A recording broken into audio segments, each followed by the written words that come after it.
Masaya ang mga manonood maliban kay Isagani na nakatanaw kay Paulita habang katabi sa palko ang kariba na si Juanito.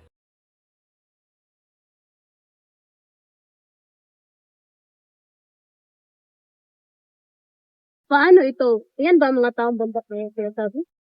Hindi nagkamali, magkapalit. Sean, Hindi ko nga maintindihan niyang mga mananalumpating Francis. Ito bang magaling sila? O baka madaldal lang? Tapos tinawag ng mananalumpati? Sean, At paano magkaroon ng magaling na makata ang Francis? Ang wika nila ng katunog. Walang gating. Samantalang tayo may Gatrilota, Herrera, Esclusida, Calderon.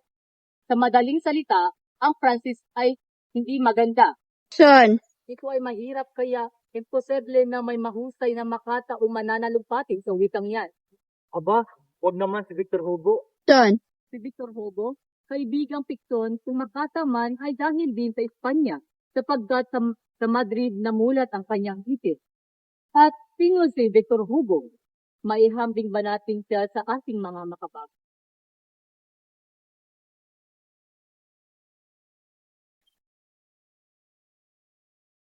Aking kalapati, ang sulat mo ay dumating ng huli sa panahon. Naiharap ko na ang aking pasya at pinakayunan.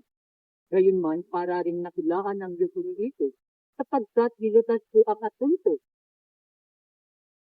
Kalinsunod, ibig mangyari ng iyong mga ipinagtatanggol. Paparoon ako sa teatro at hihintayin kita sa paglabas. Ang maamo mong munting kalapati, Story. Kay buti ng tao iyan. Ako pa makitang tayo detalye sa pamahala sa akademya. Ayaw niatang sa atin ng paniningil ng mga abulo. Tungkulin natin ibigay sa ingat yaman na inihalal ng samahan. At ang nasabing ingat yaman ay siyang magkaloob sa atin ng kalibayat o resibo.